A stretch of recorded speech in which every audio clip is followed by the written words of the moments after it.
Welcome to the Ross Code Podcast. This podcast is about building community around powder coating.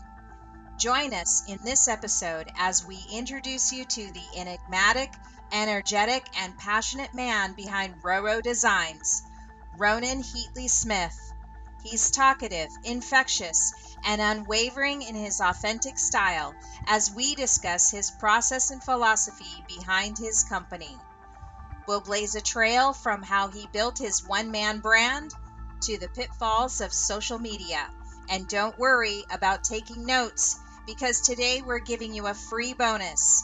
We've summarized the top 10 takeaways from our talk with RoRo in our Build a Better Brand report.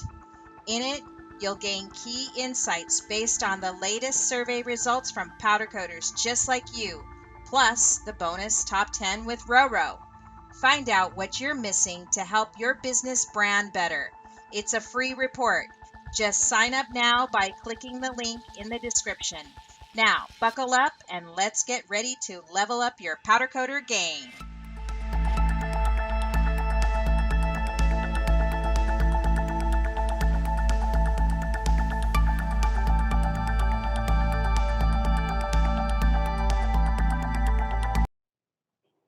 Welcome to the Roscoe Podcast, Episode 2, interview with RoRo.designs2 Ronan Heatley Smith. Hey. Out of where now? Where in Canada are you located? So I'm about an hour west of Toronto in Ontario. Okay. And that's kind of the east side of Canada. Yeah. The west.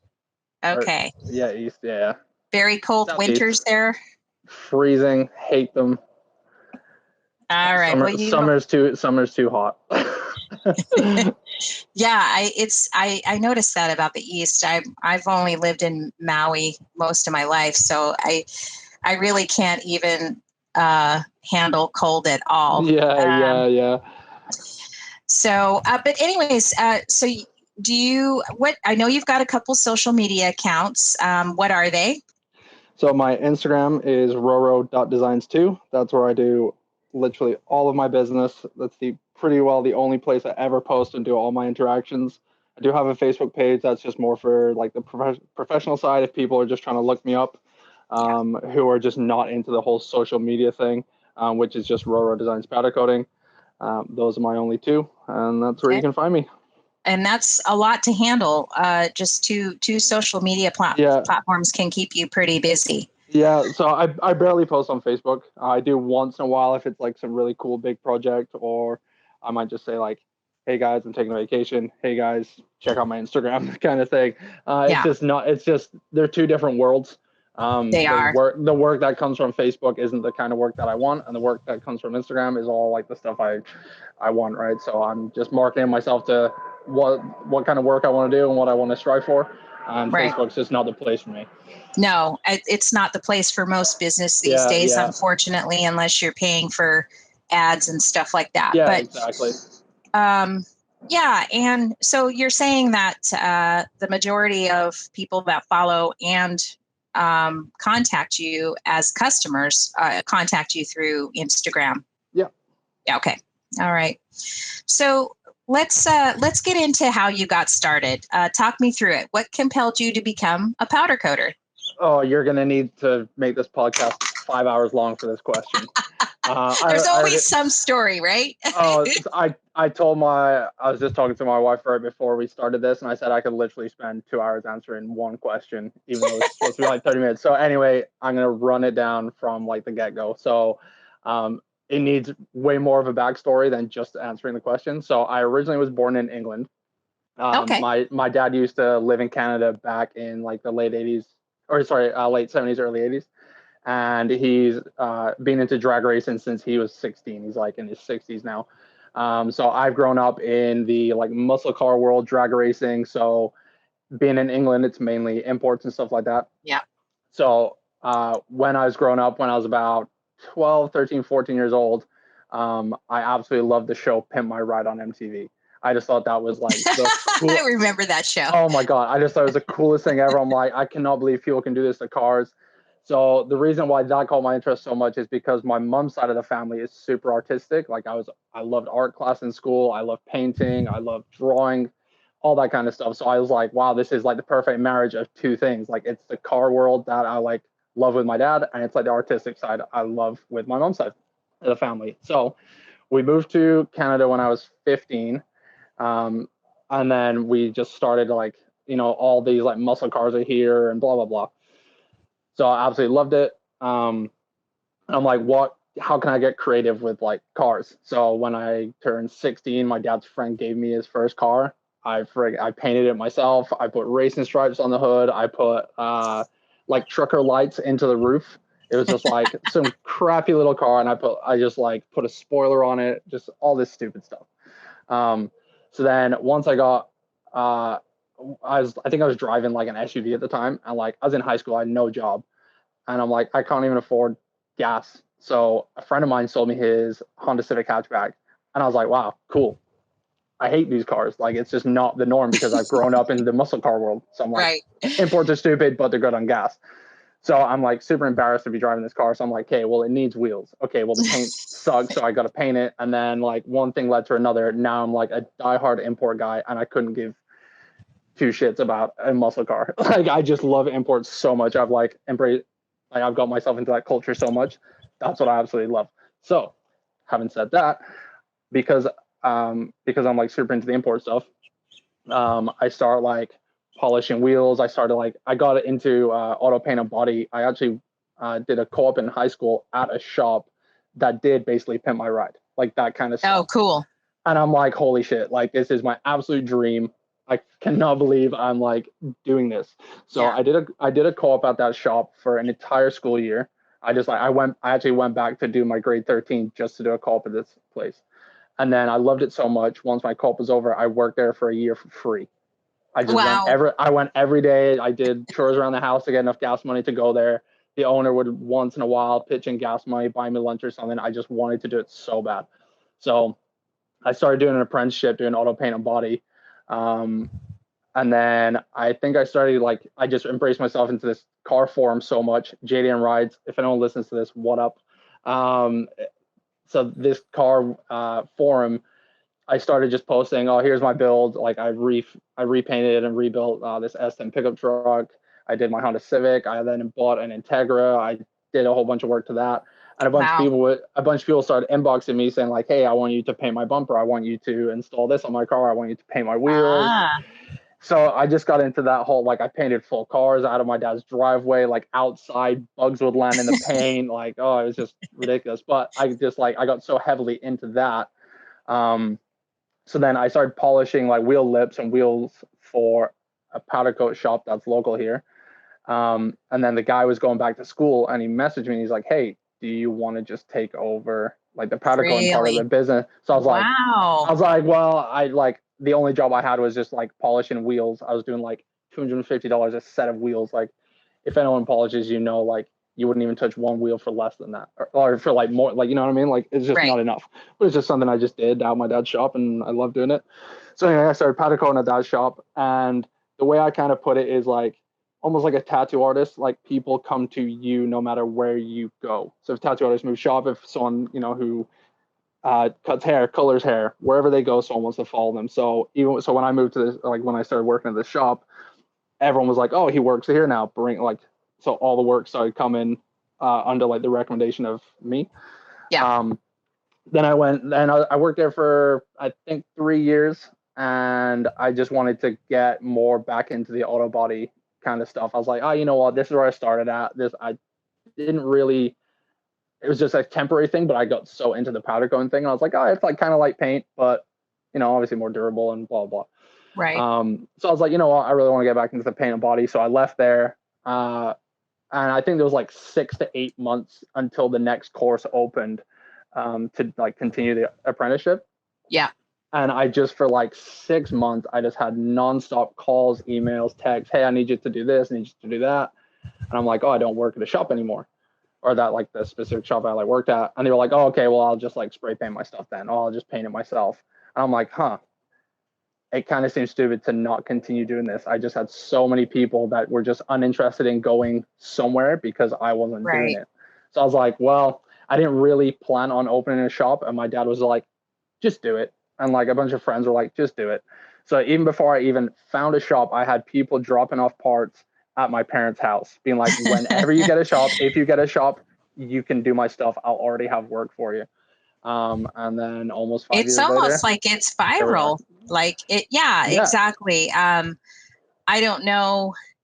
It's kind of, I don't know how different your story is. I mean, it's very different to ours. Yeah. Well, that's the long story short. I tried to keep that as Yeah. short as possible. No, I think that's a Yeah. great, I think that's a great story that you have. And this is part of the reason why we kind of started the podcast to begin with, because I know there are so many interesting stories out there Yeah. that will hopefully give confidence to those that are just starting or struggling, or I know that, and you and I talked about this before, I think, is the guys, like people like you and Unit F14, Static Coatings, um, you know, SS, can't think of their one. I'll put them a link in the YouTube, but and even, or, you know, just the ones that we kind of started following about 2 or 3 years ago, I've watched you guys grow. We've grown too. I mean, it's not like we haven't grown, but like, it's so exciting to see other businesses grow. 100%. We all kind of started around the same time, or, started following each other at the same time. And then, next thing I know, left and right, everybody's got a new shop. Oh, we're moving. Oh, I know. It's crazy.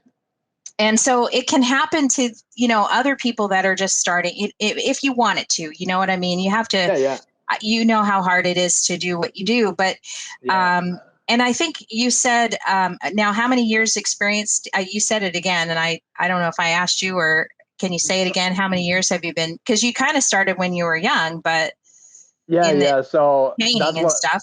Usually when I get that question, I just tell people, I'm like, I have an entire lifetime of backing of like working on cars, auto paint and body, polishing. Like the reason I got into polishing is because I think clear coat was like peeling on a set of wheels. Sorry, I'm just going to totally sidetrack. But because of the auto body and paint, you obviously have to sand through this certain stages, and then you sand the clear coat and you buff it.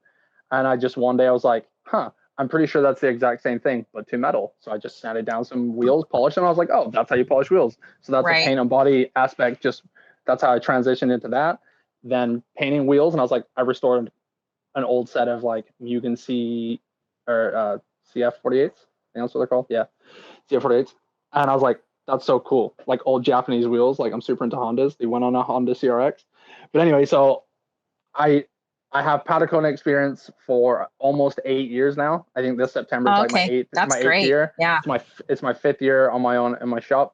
3 years prior to that, but then a lifetime of being in the automotive industry.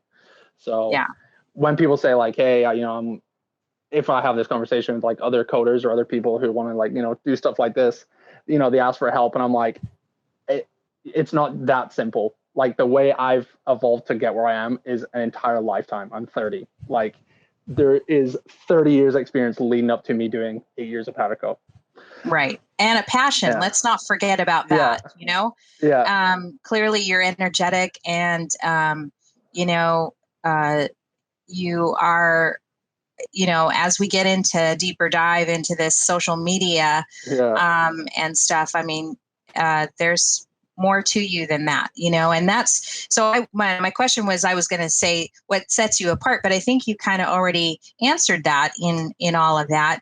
So let's take a deeper dive into social media and stuff because I want to check the time and see how we're doing. Yeah, this is a good time to move into that subject because I do want to cover as much as I can with you in the time that we have. So I've got all night. Okay, well, if it happens to go longer than 30 minutes, then let it be. I'm okay with that because I think a lot of people want to hear what you have to say. And I want to discuss brand first. And I think your brand is definitely uniquely yours. And we'll get into the finer points of that here in a minute. But the saying goes, personal brand is a brand that is believable. And I think that is very true. At least that's the feeling I get when I look at your social media. And it's refreshing, I guess. It's like, it's so beautiful, but it's not just the photo, right? I'm not talking about, you Instagram the shit out of that photo. I'm talking about the work, the work that the ability to produce a quality product is, amazing. First of all, it's an amazing feat.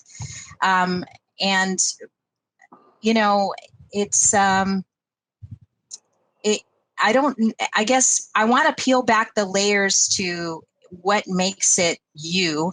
And I know it makes it, when I look at it, I'm like, wow, you really make it look easy. Maybe it is easy for you. I don't know if you have help or not. No, I'm a one-man show. Wow, that's amazing. That makes it even more spectacular because I do know how much you have to put into social media to make it work. And but I think it's, you post regularly. When I first started, I was posting like 5 times a day, every day of the week. No matter, even if it was Christmas Day, I'd still post like 5 times a day. And now I'm just getting so much busier, and like everything was just off my cell phone. Now I got like a good camera. I have to take all these pictures. I mean, I know so many people make fun of it, saying like, oh, do photo shoots of wheels or whatever, but like that's a whole part of the process. Like every customer gets the photos. I have to upload them on my phone, and I mean, my phone is full. I have to go back, delete every picture, re-upload them, make sure they're on my laptop so they don't ever get lost. And then every customer basically gets like a photo shoot of their wheels before they get them. So as soon as they come to the shop, they see the wheels, and I go, oh, here's your cell phone number, and I shoot them all the pictures of the wheels and go, there you go. That's for your Instagram, because obviously everyone's excited. They want to post a reel, so everyone gets like professional pictures taken. Because one of like my side hobbies has been photography, and that's what kind of got me in. Like I was doing portraits and stuff like that just for fun, and then I was like, well, while I've got a camera, I might as well just do wheels. And now it's like turned into a whole thing where it's like everything just gets professional. Really good quality picture. Like on Instagram, you can only post 10 pictures, and usually 2, 3, maybe 4 of those are the before or during pictures. But I mean, I typically take 30 or more pictures of these wheels, and it's like, where else am I going to post them? Like I pick the best like 10 or 6 or 5 or whatever, and then post those. Right. And I do want to say that about your Instagram. And it's funny that you say that because I didn't know this about my own husband, but he sneaks. I'm arguing with him because he takes terrible photos. I mean, he really does.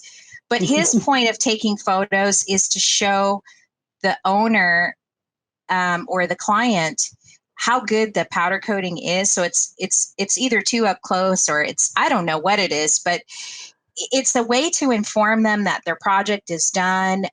Hey, you're good to go. 100%. You're proving your worth through the photo by texting them personally. I don't know if it's a guy thing or what, but like, I think they really appreciate that. And, I think that's a great way to do it if you're going to get into that game. I mean, the whole social media thing is like just this whole generation is just everything is just now. If I wanted a brand new fridge, I could have one on my doorstep in probably an hour. You know what I mean? Like, so everything is just now. Like that just seems like the culture these days. So it's like your stuff's done. People usually, if I say to someone, "Hey man, your stuff's done," the first reply is not like "Thank you, great, awesome." It's like "Got pics," and I'm like, "No, I don't." Like, no, I just don't. So my whole thing is I've learned like this is like the experience of 8 years coming into play. I used to take pictures all the time, send it to people, hey man, your stuff's done. Shoot them a picture so they don't have to bug you and ask for it. It's Yeah. just save that step. Here's done. Here it is. Yeah. I would just get replies of that doesn't look like the right color, or He does too. Yeah. Hey, what's this spot? And I'm like, it's a reflection off the light off the ceiling in your gloss black stuff. Like, what do you think it is? Like, it's a thumbprint from my dusty hands. So it got. Then once I started doing like the photography kind of stuff, it shut him up. I was just like, well, my whole thing is, I mean, now this is probably within the last not even a year. I make sure, also I would put stuff in the oven, text people, hey man, your stuff's going to be done in like a couple hours, pull it out, and then like something's messed up. Then you got to text them back. Oh, sorry, my bad, something, you know what I mean? So like I've now relearned my brain to say, hey, do not contact the customer until it is 100% ready to go. So once you come out of the oven, obviously everyone does your quality control inspection. I make sure the wheels have cooled down so I can handle them. I wrap up the back of the wheel. Yeah. Take them outside. I put my stickers on them because I put my little logo behind the valve stem hole, a little RD. Just like that actually came from the muscle car world. Yes. I used to watch. What was it?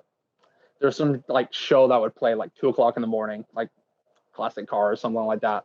And I remember they would always do like those Riddler awards. It was like something like that. And there was this Mustang and it was parked just like in the grass. And the guy went around and said, look at the attention to detail. Every single wheel and center cap has been moved. So the valve stem is face down and all the center caps are lined up. So the guy jacked up his car, moved every wheel, every center cap, so they all lined up for when it was like being put in the show. And that never left my brain. I was like, that's the coolest thing ever. Like that attention to detail. That I was probably like 15 or 16 when I saw that, and it's still just so fresh in my head that I'm like, valve stem down. Like I need like some sort of signature, so it's like that kind of something that sets me apart. Is like that's my brand, that's my wheel. If someone sees it, the valve stem happens to be down. Someone sees RD. Oh, RoRo.designs did those wheels. Cool. Yeah. So I take a picture of all the wheels. Then I tell the customer your stuff is done. So that's everything is done, ready to pick up. They always reply, do you have pictures? And I say, nope, you have to see it in person. Yeah. Like it just eliminates all those steps of, oh, that doesn't look like the right color. And you got to argue with them. No, it is. It's just the lighting. It's overcast, sun, you know what I mean? So like I've learned that now is just don't even send a picture. I mean, I always post on my Instagram like the before, during, sanding them, sandblasting them, masked up. I might send people pictures of the wheels blasted and just say, hey, they're blasted. I'm going to coat them next week, but I don't give them a day they're going to be done. Right. So the actual final product is just in person. Then I post on Instagram. So even other people don't get to see them until the customer sees them. Right. Yeah. I think if you're going to be in that, social media, there is a process to it. And that's kind of, I think we went over that. What I wanted to ask you is, I don't know, is it just the lighting in Ontario or what? Because how do you manage to get the lighting on that just so perfect every time? It's just, is it the same time of day or, I mean, you've got different backgrounds, but. Yeah. So it's either usually leaning on my shop door. A powder coater's favorite item is a wooden crate. Yeah. So it's either on the crate, never usually in the shop because the lighting's terrible. Or leaning up against my door. When I first started out, I was like super funky. I like took a set of wheels to a waterfall. I took one wheel 4 hours up north once on like a long weekend, and like we placed it in a canoe. Like all these pictures can be found on my Facebook if you scroll back to like almost the beginning. I just used to take wheels and parts into like really weird places, and that was a thing for a while. And no one has time for that kind of stuff anymore. Like I got family life now, got a kid, business is really busy. There's just too many things to be doing to go drive a wheel 4 hours up north or to a waterfall or a skate park or, you know what I mean, just to take a picture. So now I just focus on a really good quality picture. I like never put any edits on them. It's just like straight out the camera. Just that's what it is. That's the lighting. But yeah, if it's overcast, I get so mad when it's overcast because most colors you just have to see in the sun. They're crazy Yeah. candy colors, metallics. You can't take a picture when it's like gray and gloomy.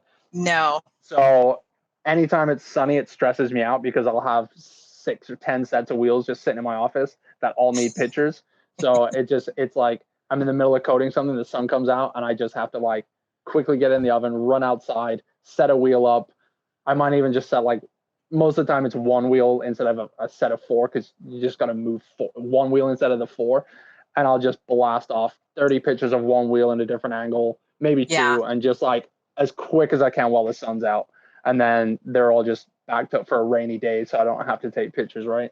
But in the winter, it's even worse because it's absolutely freezing, and then you stand outside for 10 minutes taking pictures, and you come inside absolutely freezing. So Right. yeah, like summers are good in Ontario. Like it's been, I can't even remember the last time we had a cloudy day. I It's kind been of like super nice though. I kind of like the ones where they're in the snow and stuff like that. That's kind of cool. But it's, I'm in Maui, so, yeah. like. Like the white backdrop is great. Yeah. And Is then it this looks like one? it's Oh, out I of, then it looks wonder. like it's from a Yeah, they got magazine. this one that has like a pool background or something like that. And I don't Yeah, know if that was that's my parents' pool. photoshopped. Oh, okay. No, Okay. that's what my parents' pool. Like I used to live there, so I would just take wheels home and I'd meet customers after hours. I'd meet Yeah. customers like midnight at my parents' house, all hours of the night, whatever worked for them, right? So I just would take a wheel home, take it out in a barn, by a pool, on a picnic bench, yeah, just wherever and Yeah. whenever. I think I think there is that standard like palette look. But Oh yeah, I I know. I love how people are getting creative and continuing to kind of morph the process, I guess. Yeah. Oh yeah. It's funny. So another coder here in Canada is called Ion Coating. Ion, yes, I love Yeah. their Oh brand. yeah, Yeah. me too. I talk to that guy all the time. Every Friday, we always send each other a picture of us holding a beer, saying like "Happy Friday." Like I just sent him a customer today who's actually closer to him than me. Some guy wanted to ship me a set of wheels. I said he's closer. Yeah. Just ship him to him instead. Like save yourself some money. But yeah, so me and him were having a joke a couple weeks ago, saying like he posted a picture on like a crate, and I was like, dude, sick crate. Like not even the wheels. I don't care about the wheels. Not that because I've had mine It's for funny so because long. we just look at the background, right? It's Yeah. because like how did he get that shot or what did he do or Yeah. yeah. So I was like, dude, nice crate. And he's like, oh, thanks. It's brand new. And I'm like, we made a joke of like, we need some sort of shirts or an Instagram that says like crates coating or like coating by crates or like we just listed off like 20 different variations of like coatings and crates. And I think like, the king of the crates is Blast Coatings. They're my favorite crate. Yeah. Oh, 100%. They do yeah. class. I mean, I'm sure they were the first He's ones. awesome too. Yeah. How do you pronounce the name? Mattia? Yeah. Anyway, I told him quite a bunch too. I sent him customers. He just recently did a customer. Where are they? They're in Canada too, right? No, he's in South Florida. Oh, South Florida. Okay. Yeah. I think he's a one-man run shop too. Like I'm in a group chat with like 15 people, and they're all from the States. Shout out to In the Cloud. That's the group name. We've been in it for like 5 years. There's been people that have like come and gone out of the group, but there's like a main solid like 10 people who are always in there chatting every day. We help each other out for tricks and tips and problems or whatever. And yeah. Well, you're pretty busy in the Facebook group that I'm in, which is the powder coating.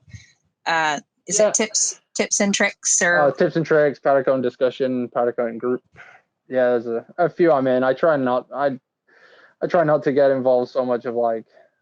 There's a lot of industrial kind of stuff in there where that's not my forte. I'm not gonna put my 2 cents into somewhere I don't think it should be. Yeah. I try to help as much as I can, but yeah, I'm just too busy to get into a giant conversation with someone of you've got to spec stuff somewhere, Yeah, and we talked about this in the last blog post. Is there's only so much you can give someone in a comment, and that's why I really wanted to start this podcast so that we could go a little deeper with things like we are today about social media and stuff. Yeah. But I guess I kind of want to say, so you don't have a website. You're just using social media, right? Yeah, like Instagram, that's it. Okay. Like no website. I don't see the point in having a website.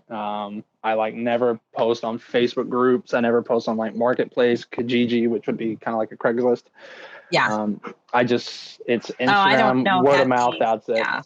I've never really thought to, I don't know. I don't want to judge anybody, but I just feel like a Craigslist and that kind of stuff is just, it's not It where you brings out find the your cheap. customer. Yeah, No. exactly. I was Yeah. actually before this chat, we were talking in the cloud group that I'm in. We were just talking about how Facebook Marketplace just brings out all the cheap people who are Yeah. looking for like a set of wheels, like $20, $40, $50 a wheel. Yeah. Want stuff in a day. It's not where we're after that kind of stuff, that It's, kind of work. it's not where I would like to see our industry grow. No. Mm-hmm. It's all about growing up, not Yeah. down. I just feel But like it's still not progressed to the point where people realize that Patagon it's like it's like a custom painting kind of thing. Like you wouldn't go to a car paint shop and be like, I want these 2-color wheels, and you know what I mean? Like we tend to put right, more work. We tend to put more work into powder coating. Hence why you strip off the paint to bare metal. You blast it to make sure right. it's clean. Whereas like in the paint world, they're just going to sand what's there and put stuff over it. So and usually it's just the front of the wheel, not the whole thing. I mean, I know there are shops that will do that. But yeah, as for like powder coat, I feel like it's just still a very industrial mindset where people just think like, hey, heat something up, slap some powder on it, put it through an oven for 10 minutes, and like there you go, right? Yeah. So I think the world and like customers need to just understand that powder coat is this like very detail oriented, custom, one off, kind of process that gives you like a really quality, long lasting finish. That's why it should be more than like $50 a wheel, right? It, yeah, I mean, I think you pretty much put the nail on the head there because, and that's been our struggle as a powder coater here in Hawaii, just trying to educate people, Yeah. customers and stuff. But at the same time, I think there is, thanks to people like you and getting it out there. I know our blog gets a lot of exposure and it really helps. I think it really helps Yeah.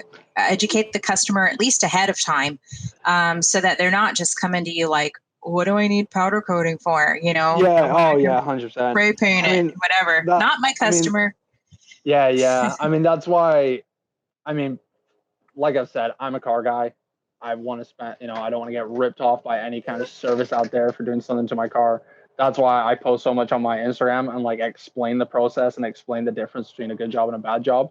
Is like, Yeah. hey, here's the money difference. If you think powder coating should be like $250, $300 a set versus people who charge like, five, six, seven, $800,000, prices can get up there. This is the difference. This is the quality difference. This is the prep difference. This is, Yeah. what I mean? Like I tried to educate as much as possible. Like, hey, this is the difference between, like money, what your money's going to get. I mean, I've said it a million times on my Instagram is like, it doesn't matter if you're making food, like, if you get food at a restaurant, like, do you want to get a McDonald's burger right now for $10 a combo, or are you going to wait 2 months and spend $50 on a Gordon Ramsay burger? Like they're both a burger, but what's the difference, right? Like you're going to Mm-hmm. pay more for the one versus the other. It's just the quality, right? So I just tried to educate people as much as possible. I mean, whether they go to me or not, I don't care. It's just I want people to be educated of, Educated. Yeah. yeah, I that's agree. all it is. Yeah. Even if you go somewhere else, like make sure you get what you're paying for. I'm the biggest advocate of that is like don't get ripped off. Don't let someone try to pull one over you. You should know the process start to finish. You should know everything someone should be doing that you're paying for. Not I Yeah. want my wheels red, they're red. Cool. Someone could just go, this guy just wants his wheels red. Not do any prep work, not strip them, not blast them, not fix curb rash. Just do them red, and that's what the customer wants. They just want a red wheel. And then they pay Right. $200 for it and they go, well, why would someone else be 3 times the price, right? Right. Yeah. So There are some tenets in this industry that I think people, uh, powder coaters out there, kind of need to maybe understand or even just agree on and that's some of them right there. It's just, just it's okay if they walk away. I think I see a lot of desperation on the groups. It's okay that they walk away because either they'll be back and they'll learn their lesson, Yeah, and yeah. you'll get your day, of, Mhm. of retribution or whatever. Or if they don't, then that's not your customer. But Yeah, yeah. Oh, exactly.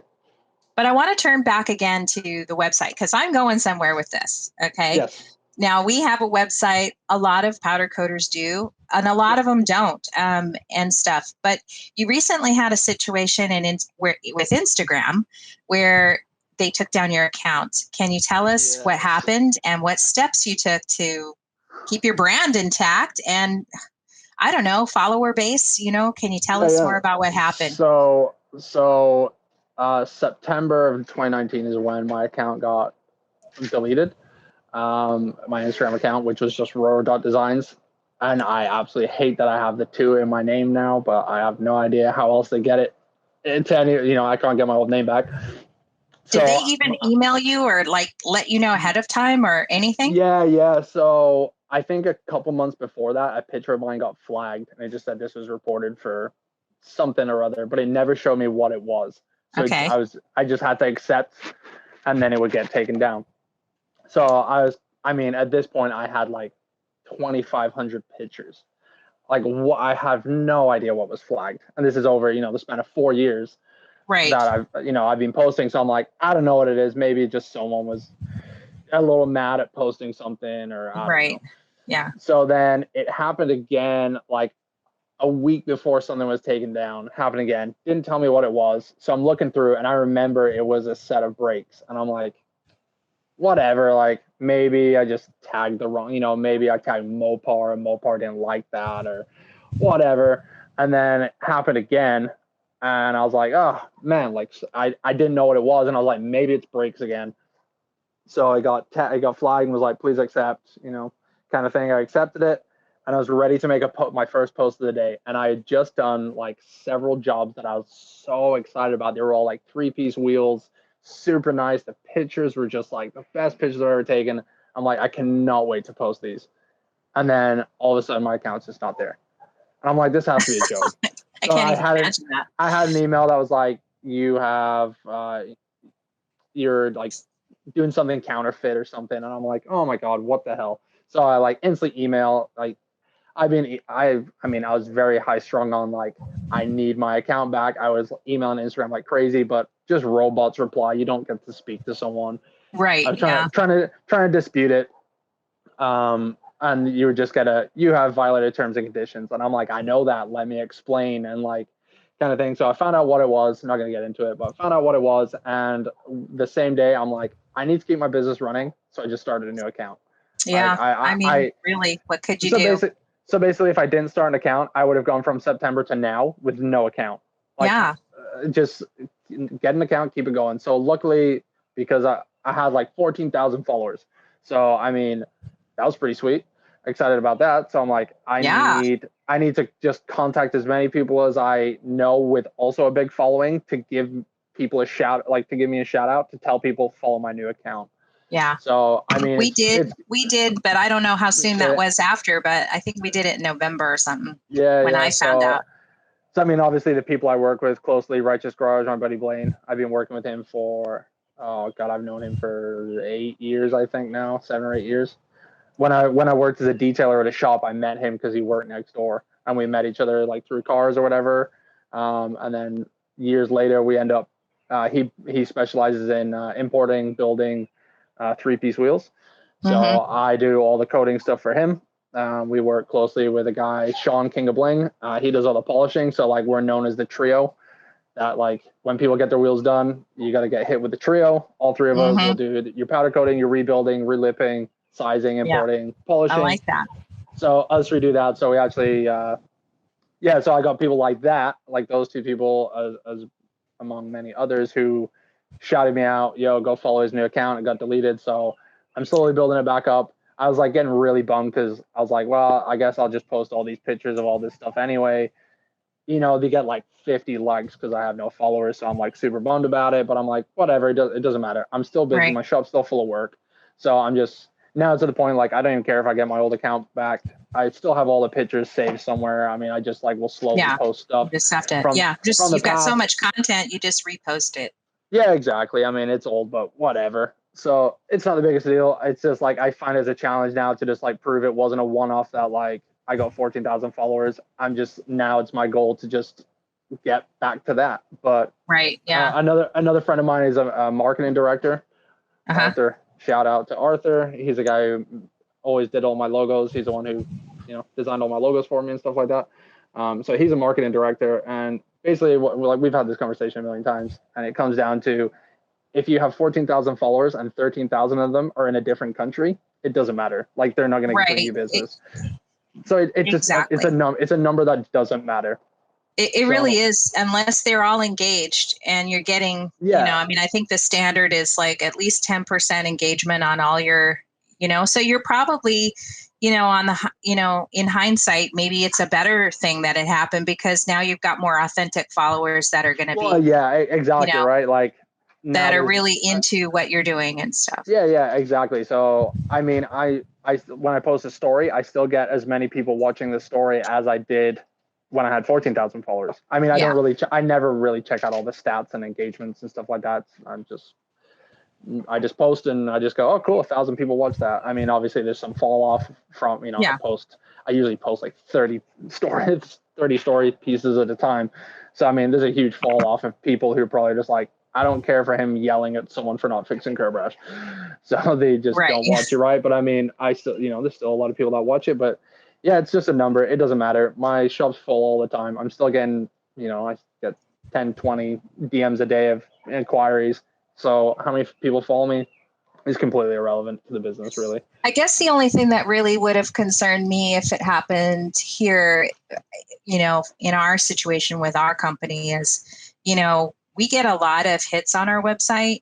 And Yeah. so that's kind of where maybe having a website would have at least helped you in the interim, and stuff. Or maybe just been a safety net for you and stuff. And I'm not, everybody to each his own, but, I'm more of a scatter the seed broadly Yeah. kind of person Yeah. rather than Yeah. just dive deep into one thing. Because especially with social media, that the concern is that they do have the almighty power to pull you at any moment for, Oh, well, I mean, like Instagram could just decide to not exist tomorrow. You know what I mean? exactly, go bankrupt or whatever. And then Facebook leaves. Then what do I got? Word of mouth, hopefully, right? So Right. Right. And yeah, so, yeah, I'm kind of a prescriber of that, but it, whatever you're doing, it seems to work very well for you yeah. Thank you. and stuff, but okay, so let's what else should we talk about? Let's go into another question. I Yes. think we've kind of covered that whole situation there with Instagram, and it didn't, and just to just to kind of finalize this didn't just happen to you. There was another powder coater that this Oh, happened to there's as well that I several. know There's of. so many, Were there so several of many them? now. Okay, because I only know of one or two, maybe others that I knew. I saw you immediately, but I caught another guy, but I didn't know who else that had. And what's so funny, and we're not going to mention names here because I don't want to get in trouble either from the powers that be. But I think it's kind of funny that as much as they try to um, sheriff their brand, Yeah. and worry so much about it, stuff in like they're still posting stuff in Indonesia. Like you're not Well, going to I stop know. Indonesia or Yeah. Southeast Asia from doing it. Like, oh my God, it's I mean, just a I joke. have, It's a joke. yeah, like I've got Low tons of hanging friends. fruit. They basically Yeah. took the low hanging fruit to much to your dismay. Yeah. You know. Yeah, exactly. I mean, I got tons of friends in the industry, and as soon as it happened, I just told as many people as possible. I posted in the groups and said, if anyone posts pictures of blank, delete them all now. Yeah, Like I saw that. Yeah. it's just not worth it. And I've never Mm-hmm. posted a picture of a brake ever since. Unless, well, I Mm-hmm. just did yesterday, but they were stock. They were just completely stock Acura brakes, no branding on them whatsoever. So I just do not post brakes anymore. It's not worth it. And I get people all the time being like, hey, do you guys refinish brake calipers? And I'm like, Yes, I do. I just don't post about it. So that's just one Right. thing I'm really Right. scared of doing again, is just Yeah. what I post. Same with like I said, I think there's been like 10 people I know of now who have had their accounts flagged for that. Yeah. There's just no getting your account back. It's just not worth the hassle. Instagram was just very unhelpful. So yeah, Yeah. Yeah. that's my advice. Just I think it's kind of interesting too, in terms of those types of posts about brake calipers and stuff, is that I've yeah, actually seen more creativity with the words and on there, like yeah. Oh, I know. It makes instead of people want. using, yeah, they'll just use a different graphic instead, that's Yeah, maybe yeah, more yeah. personal or Yep. more to the car brand, Yeah. which I mean, it is super frustrating to still see big pages posting them yeah, and nothing's happening. It's like, why me? But yeah, yeah, whatever, is what it is. I just hope it doesn't happen to anybody else, because it is really frustrating. it's not good. It, Yeah. it can be super damaging to a business. But yeah. Yeah, you just had the momentum there where you could just pick it up. But, not everybody may have that. If they're, it's just be cautious, everybody. That's all. Mhm. There are pitfalls and Yeah, and yeah. and stuff to it all. But let's get on to something else. So, Yep. how do you keep your A game going, Ronan? Do you subscribe to a specific process, a mantra, or a philosophy? What is it? Quality 100%, no matter what. If something has to get redone out of my own expense, if it means I have to work like a bit later, push other jobs behind to get one job done 100%, I just won't let quality slip. It's just, that's what people are paying for. They're paying for the whole experience of, I like I said, I put the little RD on the stickers, like that's like my stamp of approval. Like, this is good Mhm. enough. Like, well, not good enough, but you know what I mean. Like, this is as good as it's It's gonna get from Ronan me. approved, It's right? like it's RoRo approved. Everyone usually gets stickers. If you spend over a certain amount, I'm gonna give you a free T-shirt. You get all these. Like I said, I even though I might post 5 to 10 quality pictures, people are getting like 30 pictures sent to them. It's Mhm. like I'm kind of going for like a whole experience. Package. It's like a It's package. exactly right. So when people say like, "Oh, why are you $50 more than the other person?" I'm like, "Because of this. Like, Right. Yeah. this is the extra you're gonna get. Like, everyone. I don't care if someone's gonna spend $50 or $5,000. You're gonna get the exact same treatment. Everyone is just. I'm a car guy too. Like, I get it. Like, I love modifying cars, and because I got into the kind of this business, and because I now have like a house, wife, kid, I don't get to work on cars as much as I want to, but because I get to at work, I still Hmm. get I basically modify cars all day every day. Right? And no job is the same twice. Well, I Like, think, usually, aren't you saying like maybe you treat your customer like how you would want to be treated? 100%. Yeah. 100%. So I mean, Yeah. And if I went into a shop and someone's like a bit rude and short with me, like, no thanks. I'm not saying I'm trying to be your friend, but like, maybe I could be your friend. Maybe if you're super nice, maybe I'll only bring my work to you and always recommend you, kind of thing, right? So it's just like, I'm just trying to be people's friend. Like, that's all it comes down to. I'm just trying to give everyone like a good experience. Like, you're spending a lot, like I said, if you're spending 50 to $5 grand, it's still your hard-earned money. Like, 5 grand right. to someone might be someone else's $50. You know what I mean? Yeah. So Yeah. it's just, yeah, like, I'm interested in what the car is, what color the car is, what mods you've done to the car or whatever it may be. But I get to be a part of that. Like, I basically get to make someone's car and dream car come to reality, because I get to do the bronze wheels that they wanted. I get to, do the wheels candy red that they always envisioned, and it makes everyone super happy. So it's like, if you want that from your wheels, I want the whole experience to be pleasurable. You know what I mean? Yes. Yes. Now, um, I think I told you this, and this is what led to the podcast, but I told you that you were a little surprised to learn that your name came up as the most admired brand that others Yeah, that's follow. crazy. That's crazy. Yeah, that's crazy, because I didn't quite understand the question. I think I just put some random supplier like High Temp Mask and Co. who just like supply like Was that hooks you? and yeah. I was like, I didn't quite understand the No, question. no, I was like, no. You a answered it brand. right. I didn't Yeah, specify. Yeah. It could have been Prismatic. It could have been Columbia. It could have been Yeah. anybody. It was just Yeah. whatever's on Instagram or Facebook or wherever you go. Yeah. What brand do you admire? They're doing Yeah, something right? So that's crazy. I think that was a way of maybe the industry letting you know that what you're doing is important and it's trend setting.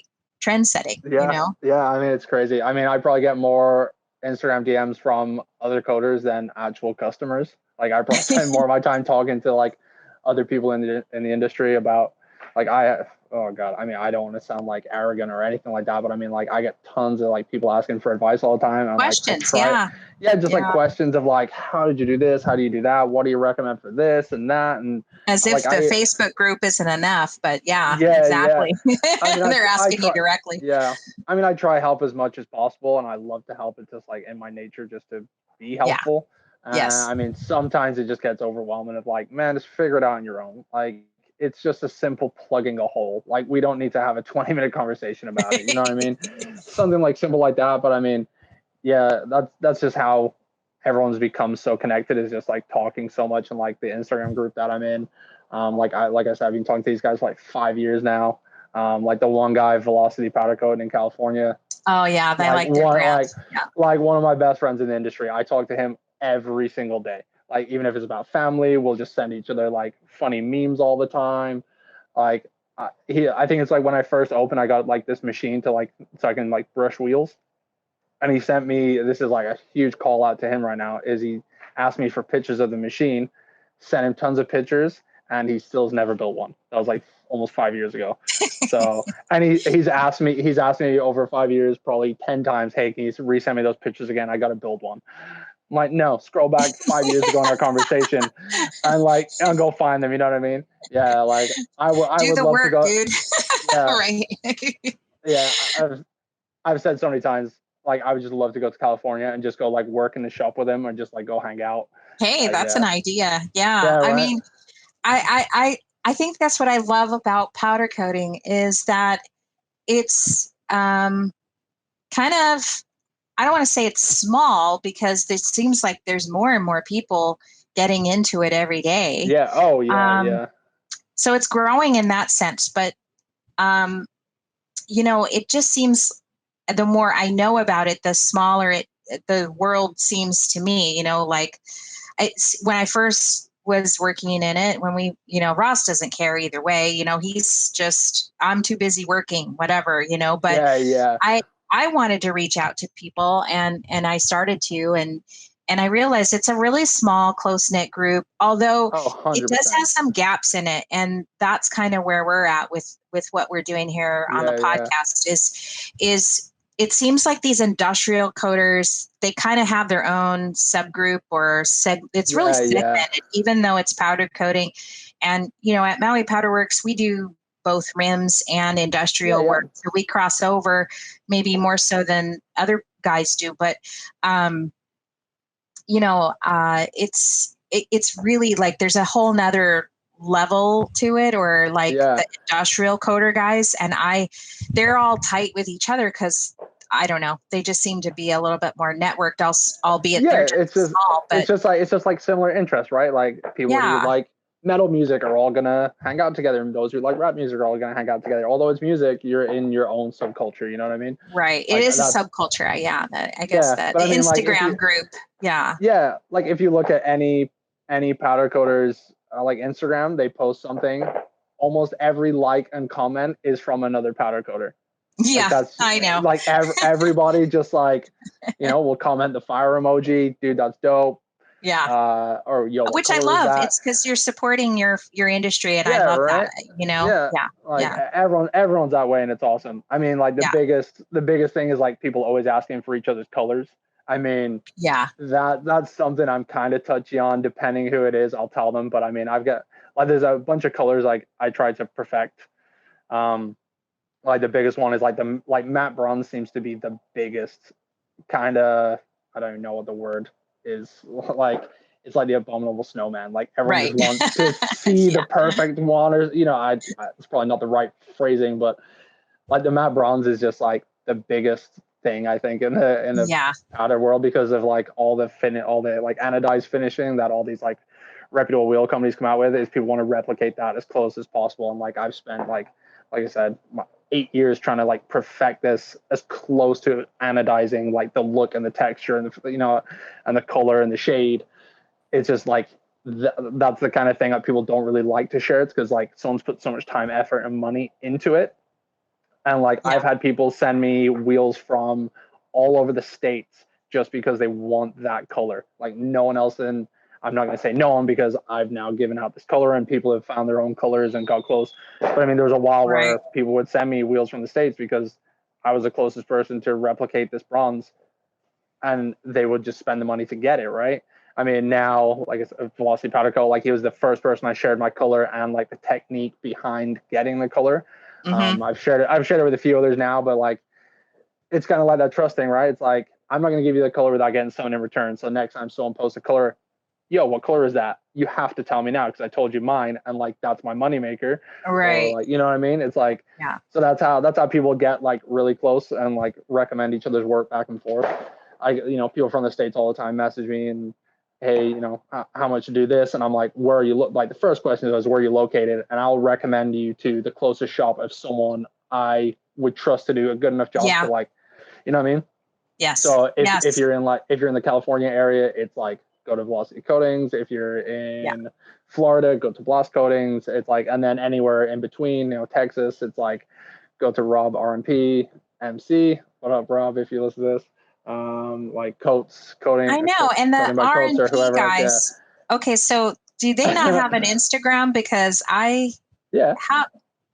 okay, I'm thinking of somebody else, because somebody was saying R&P. I think the RMP or RNP, and I couldn't find them. MC. Okay. Well, that's a different. Okay, because Rob's so funny. Rob is hilarious. Oh, okay, good. I'll have to look them up. So here's a question for you. If you had an extra $10,000 in your bank account for your business, yes, how would you spend it on your business or in your business? I would just buy more supplies so that I don't have to go out and buy them. Yeah, just bulk up on supplies. I usually do it once a year where I just go crazy, and I'll just buy 20 rolls I did it last year. I was like, I'm going to prepare for the spring. Isn't it nicer? I was like, I'm just going to buy 20 rolls of tape. I'm going to buy all these new silicone plugs. I'm going to buy, tin foil for my racks. I'm going to buy hooks. I'm going to buy bolts, like all that, blasting media, extra blasting hose, blasting nozzle, like you name it. I just went ahead and bought everything. Yeah. Because if something goes down and you got to stop what you're doing and go out to the store and try to get it, or you got to order something, it's going to be a few days or a week or whatever. It's just going to slow you down. It's just a mess. So I did that. And of course, within a few months, it all runs out anyway. And I'm like, wow, I got to really triple up next time. Who didn't order this again? I mean, like, I didn't realize how quick I would go through tape. I'm like, you know what? I'm just going to pull the trigger and just order 3 times as much as I usually get. And then it just runs out as fast. And I'm like, oh, okay, well, that didn't work. So if I had an extra 10 grand, I just go buy I'd just buy a crate of tape, crate of media blasting, sand, like, all that kind of stuff for sure.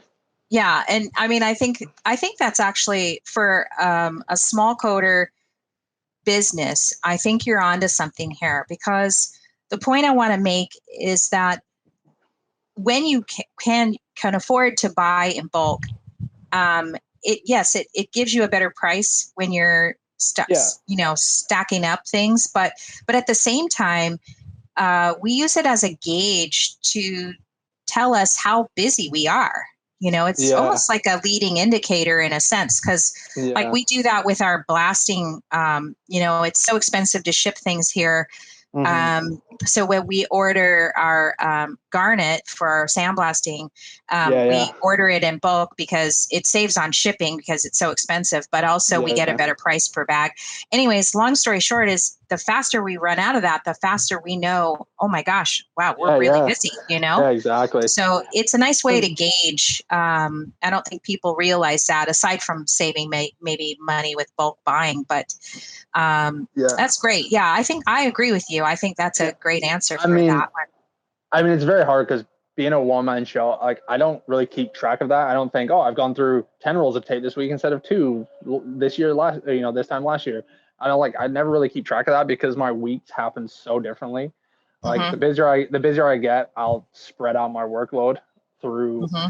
different weeks. I mean, I don't coat the same day I'm blasting stuff. I won't chemical strip the same day I'm you know what I mean? I switch my weeks up so much of I'll spend as much time as possible in a week chemical stripping and Oh, curb I brush see what you're repairing. saying. Yeah. And Okay. You're then grouping, you're segmenting your market. yeah, Yeah. yeah. So Your work. I'll just group as much stuff, the same process on as many things as possible until I get to the point of like, okay, now I have 20 sets of wheels ready to coat. I'll just coat as many wheels as possible. So once I'm coating all day, I don't touch any other thing. I won't even go curb brush repair a wheel in the back. Like I Right. won't even mask up something else. I don't distract myself from the work. I just strictly focus on this task, on this project. I'm not going to try spread myself thin and just put my focus elsewhere when I don't need to. So yeah, like I said, it's just I chemical strip and repair as much as possible. One week, the following week, I'll just media blast as much as possible. The next few days, I'll clean the shop, I'll mask up, and then it's just strictly coating. So then, yeah, like I get people being like, "Oh, how many sets of wheels do you coat a week?" And I'm like, "It doesn't work like that. Like Yeah. I'm not a production shop. I'm not just hanging up little hooks and just coating them all day. And I don't have someone else blasting the stuff while I'm doing this. It's like that's usually my process. I mean, like we all know, you could turn around a set of wheels in like less than 24 hours if that was the only thing in your shop. I mean, if you're set up for it, you can totally do it. But as a one man run shop, I just cannot do that. I'm not Well, set I up to think do it's that. I actually a don't do it brilliant like way to that. do it. I think it's great that you do it that way. I mean, Yeah. not everybody works the same way, but I Yeah. think that's a No. really insightful way to go Like about that. the Like process. yeah. Like that's why I try to keep my like quality control and my workload like to 100% because I'm the one doing Yeah. everything and I Well, focus your just focus is strictly there. on. Yeah. Yeah, exactly. Like I go into tomorrow and go, I'm gonna just tape all day. So I know I'm gonna be sitting on my ass. I know I'm gonna probably cut myself with a razor blade. I know I can just like there's gonna be no extra background noise of a compressor running, of like a sandblaster going, the oven going. I can just put on some music, have a chill day, take a break Yeah. whenever I want, and it's like not strenuous, right? Knowing the next step is gonna be like, oh, I'm gonna be coating all day. It's gonna be super hot. I'm gonna be sweaty. I'm gonna have powder stuck in my eyelashes. Yeah. So I Yeah. know going into the following week what I got to do. Um, yeah, I mean it's kind of hard. It's kind of hard to work that way as well because a lot of customers are like, "Oh man, your turnaround time's 3 weeks. Someone else's is Yeah. 3 days," and I'm like, "Well, I don't work like that. So this is why it takes 3 weeks because I'm not even going to touch your stuff. I work on it over the span of 3 weeks, Yeah. right? So that's I don't think there's anything wrong with that, yeah, especially yeah, when the quality is there for sure. I mean, and it is. I mean, everybody yeah. should know that by now. If they don't, they're Yeah, that's forget just it. the educational part, right? I mean, there's Yeah. within 100-mile radius, there's like 50 shops. I Hmm. mean, not all of them like offer. I'm not gonna say the quality of work. Not people offer like the custom side of it. I mean, there's industrial shops that are just like, oh, I'll just go ahead and just do a set of wheels, and they just like don't do it correctly, for next to no money. But it's like that's why I just try to educate people so much. It's like this is my process, and this is what you're paying for here, and this is why it takes longer. So, Yeah. like I said before, is like go ahead, go to McDonald's and just get a quick burger that's like not that good, or you go to a Gordon Ramsay restaurant, you're gonna wait 2 months to get there, but it's gonna be amazing, right? Like that's Right. I always try. It's funny. I always try to compare the coating industry with the food industry, and once you do, it just kind of dumbs it down enough to Yeah. understand. Yeah, Well, just for the general public. So we just want to preface the background noise that you're not in a gunfight right now. no, it's actually Canada Day. It's Canada's birthday today. People are lighting off fireworks. I'm just sitting outside watching it. Yeah, it sounds Yeah, wonderful. I mean, yeah, if you know what it is and it's not what you think it yeah, is. yeah. um, okay, just to wrap up Mhm. with the last question, is there anything you would like to change in this industry, or do you see any trends changing in the industry? I mean, what I would like to change is just like is more education from people or to more educate people who are starting off to just like do it the correct way. I mean, Yeah. it's just, I don't mean it like that. I don't mean I know everything and do it my way. But I mean, there is a certain way that a lot of people are doing it, and we all kind of frown upon the people doing it not the correct way, because that's what gives our industry the bad name. Yes. I mean, there's a time and a place. Like, the biggest thing is hot flocking, which, if people don't know that listening, that is like, pull something out of the oven at like 450 degrees, just shoot a ton of powder on it, put it back in the oven. Like, yeah, it can be done. It's been done, but I'm sure everybody has done it. There's a time and a place. But I mean, there's just certain things that people do that does get frowned upon, because we're just trying to hone in on making this the best thing possible. Like, exactly, especially for wheels and like high-end wheels, is there's a lot of detail in wheels. There's a lot of, there's engravings, there's raised lettering and stuff like that. If you do it incorrectly, you're going to lose all that. Especially if someone goes, you know what, a buddy of mine got some stuff powder coated, it just started chipping off right away. It was on super thick. I'm never going to get anything powder coated. I'm just going to paint it. It's like, you just went to, and the wrong person. The wrong person. I mean, like I said, I don't want to come off as like I'm do it my way. It's just like, I know there are a million people out there in our like industry who do it a certain way that gets the quality of finish and like no loss of details and a long lasting finish, and it makes powder, like, this is what powder coat is. It's like, it is a science to be done like this. I mean, there's many variables that can change it, so it's like, it has to be within this. Everybody's prep is completely different. I feel like I go way overboard, but that's because of my auto body background of like sanding things, because you see everything through the paint. If there's like one pinhole somewhere, you're going to see it. So that's where my over prep comes in, is just through that background as well as polishing. But yeah, I mean, that's kind of what I would change, is just people. Another thing that's probably changes is like people working together. Is like, don't be afraid to recommend another shop to do something. I agree with you on that. Yeah, I mean, it is always scary being like, well, if I recommend them for something, then they'll just continue to go there and not me. Well, I'm not going to recommend a guy. I don't know. We're on a small island. There aren't very many of us here, but I'm not going to send him to the guy that just got in with his credit card. You know what I mean? Spent $75,000 to, or I don't even know. I mean, I'm guessing that the system he bought was that. I mean, and God knows how much it costs to put it all together. And the like Powder X guy, whatever, it's like, oh my gosh, now you're going to learn, like, that's not how we bootstrapped. So I'm not going to just out and out recommend you just because you have $150K to drop into a new business, it doesn't work that way. But it's funny you mentioned the hot flocking or the hot coating, because that's actually one of the topics my husband wants to cover, and we're gonna cover it in the next podcast. So I hope everybody sticks around for that, because it's definitely got there is a system to it, or he's just gonna kind of talk about his way of doing it. I mean, if people do out there, I'm not hating on you. I used to do it too. Like, that's all I used to do. Yeah. So I'm not saying that's not the right way to do it. I put out a million show finishes on stuff hot flocking only. I just, through all these groups and through talking to people, I just, you learn and you evolve and you just do things differently and you find out what works for you. So this is where I am. I don't do that anymore. Yeah. That's all I'm saying on that topic.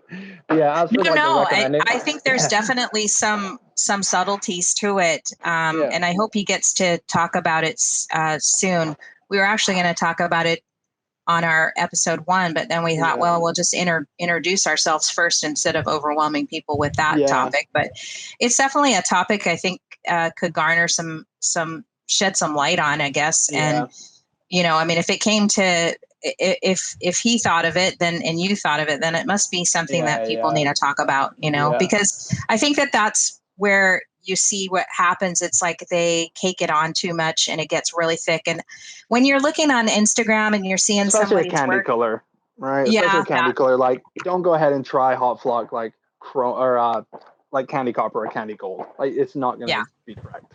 Right. So, Yeah. Sorry, like just to No, back I up a think little you're bit. right there. Definitely. But yeah, as to go into like the recommending of the shop thing is like Yeah. there's it's all based on people's area. I mean, there's like I said, there's so many shops in like my area, like even like there's within the last 4 years, there's like 20 more that have come up, and everyone's trying to get into like the custom car and the car show world. So like that's the world like I'm trying to get all the business I can is Yeah. like the specific like people want top quality show, like it doesn't matter if it's your daily driver, your winter car, like I'll offer like show quality only. Like that's what I just want to like Hmm. get.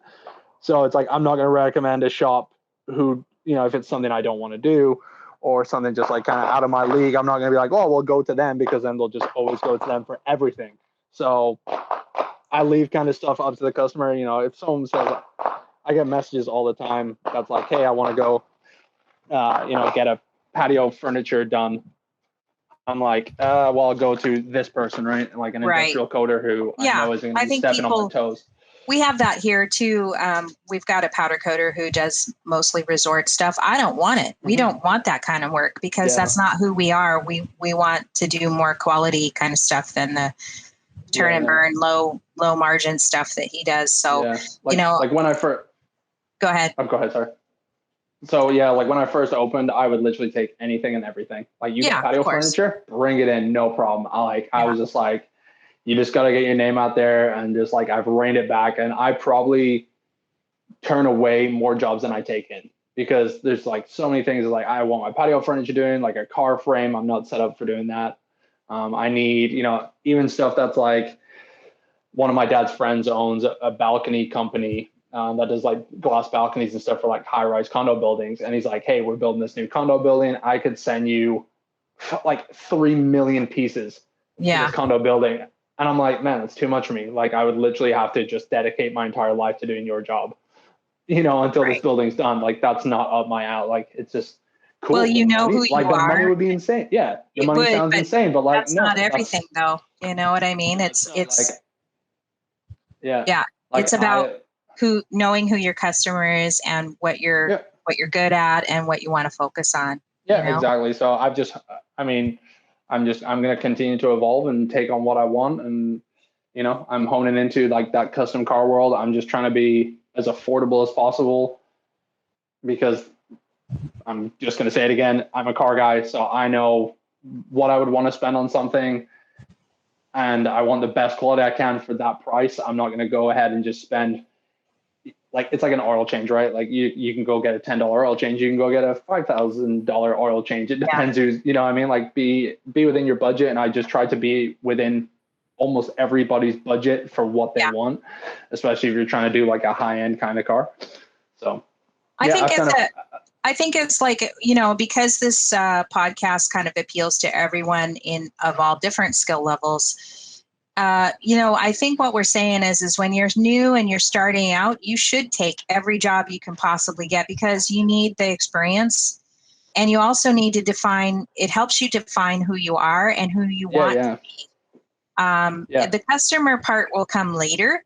But there was a point there where you said, okay, I don't want to do any more lanai furniture or outdoor furniture. I'm done with this, and I'm just going to do this now. But you had to get to that point in order to understand. The other guy could be going, hey, I hate doing rims. They're too detailed for me. My customers they're expecting too much. I'd rather focus on a lanai furniture where if I have one little tiny, boo-boo in there, or, or whatever, they're not going to freak out, kind of thing. So, everybody has to find, there's so much work out there. I mean, literally. Oh, no, that's why, there's just, it's just starting. There's like, even when like I said, there's like 20 shops that have popped up in the last 4 years. And I'm like, you know what? I've like never had a slow day. Work still comes in. And if they went somewhere else, like, then that's not the customer for me. Right. Like, that's just how I look at it, is like, I've got all the customers that I want and need. And if they're coming to me, that's my customer. That's the person I want to do the work for. If they go somewhere else, that's not the person for me. Like, it's just like, that's how I just see it, is like, I mean, my whole family's all into like, the spiritual kind of thing, and like, like all the karma stuff and blah, blah, blah. Anyway, But yeah, it's like that's just the universe saying like, this is your customer. That guy wasn't your customer. They want to go there, for, to save $10. That's not your customer. Yeah. So I think it should just progress that way naturally. You shouldn't push it one way or the like, I'm going to be the next RoRo Designs in my neighborhood, like it may not work that way, I think people should just try to calm down and know that there's plenty of work to be had. And as more and more consumer-based market gets into restoring, keeping their cars, especially if we have a slow economic situation going on with our countries, that they're going to hang on to that car and they're going to want to redo those rims, or they want to change it up when they bring and stuff. But yet there's just so much. The more we can inform the consumer market about powder coating and powder coaters, the more business we will have for ourselves. All of us. 100%. Well, I mean, going way back. Well, they're just more concerned about maintaining what they have and not throwing it away into the dump when it's over, kind of thing. But I mean, like, going back and kind of touching on your point is like, I'm trying to like market myself. I'm not trying to market my business or my product or like my quality of work. I mean, like, to a certain extent, but like, I'm trying to market more to me. Like, I'm trying to, like I said before, is like the tattoo artist thing, or someone who specifies in or specializes in doing like hair or piercings or tattoos, or like a chef. Like, no matter where you go, like, you're gonna follow that person, and that's what I'm like trying to make myself out to be. Is like, it doesn't matter if Chip Foose goes to 20 different shops and starts working there. You want Chip Foose to build your car, right? So I'm trying to get to that point, or I want it, like, that's how I see what I'm trying to do, is like, it's me doing it, not the work. You know what I mean? That's why I try. That's why I'm like making all my interactions very personal with the customer. It's not like, thanks for your money, here's your wheel. It goes a lot deeper than that. A long-term relationship with people. Yeah, exactly. I agree. Exactly. I'm always into that. And I think that that's a great way to end today's podcast, because I think your authenticity is you, and you're not trying to be anybody that you're not. And yet you're still peeling away a layer behind the curtain, so to speak, or behind the onion, as to who you are. And you're doing it subtly, and not overtly enough to where it's just, like, check me out kind of thing, And I love that. I think that you found your groove or your niche or whatever.